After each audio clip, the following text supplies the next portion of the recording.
Hello again, and welcome to our Bern's Rare and Well Done video podcast that we created and elevated especially for you, our readers, about our culinary and lifestyle book. I'm Chrissy Laxer. And I'm David Laxer. Today's episode features our executive chef from Epicurean, Elevage, and Haven, Chad Johnson. Chad has been an integral part of our growth of our brand and has earned 2 James Beard nominations and countless accolades.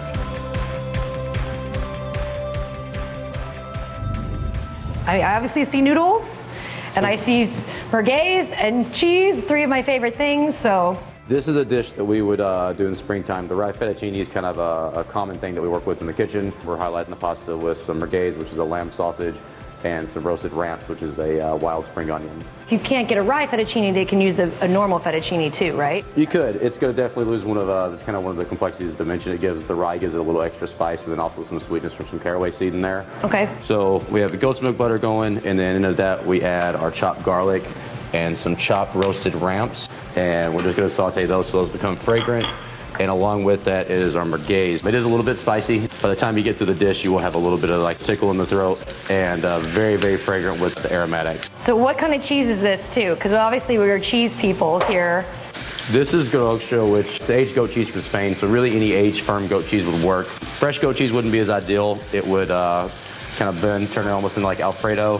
This is going to be more of a garnish. It's much saltier when it's aged. Oh, it's really good.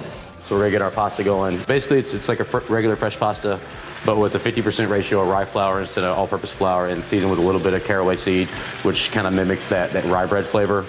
And that just goes into heavily salted water and will take literally about 90 seconds to cook.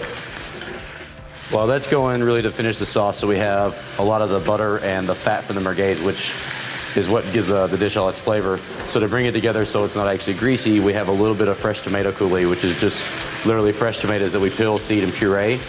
And that's going to add just enough viscosity to the sauce that it'll bring the fat together and glaze the noodle. I wish I could smell this on camera right now. Ooh, special effect tricks over there. So this doesn't take that long to cook either, so you kind of just have to balance your timing with the noodles and the... If you have all your ingredients ready, start to finish, 3 minutes. Oh, so this is like the perfect dish for like the busy mom. One of the actual good things with the pasta is not to drain it excessively, is to get a little bit of the water in the pan with it. Okay. That residual starch from the pasta will actually help the sauce come together. What would in theory be like that last minute of boiling actually be done in the liquid that's in the pan, so it soaks up all the flavor from the sausage and the ramps. And once this comes together for about another 15-20 seconds and the sauce gets thick enough to glaze, which to finish this, we take just another little nub of the goat's milk butter. It actually will emulsify and glaze it, and that goat's milk butter has kind of a unique acidity to it, same as like goat cheese. So it brightens up the dish a lot, even though it's pasta, which tends to be a little heavier.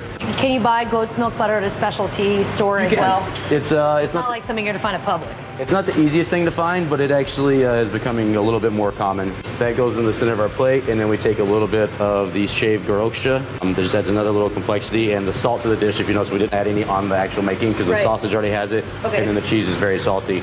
And okay, so I guess now this is the true test of all this yumminess. That is really good. I can definitely see why it's one of our most popular dishes, because that's delicious. And you do, like, that lamb flavor does come off it, so it's not so strong with the sauce. It's absolutely wonderful. You don't need salt, so this can just go away. But, well, thank you, Chad. I think it was delicious, and I'm sure this will be one of the most popular recipes made at home. Cool, thank you. This is our rye fettuccine with merguez sausage and roasted ramps.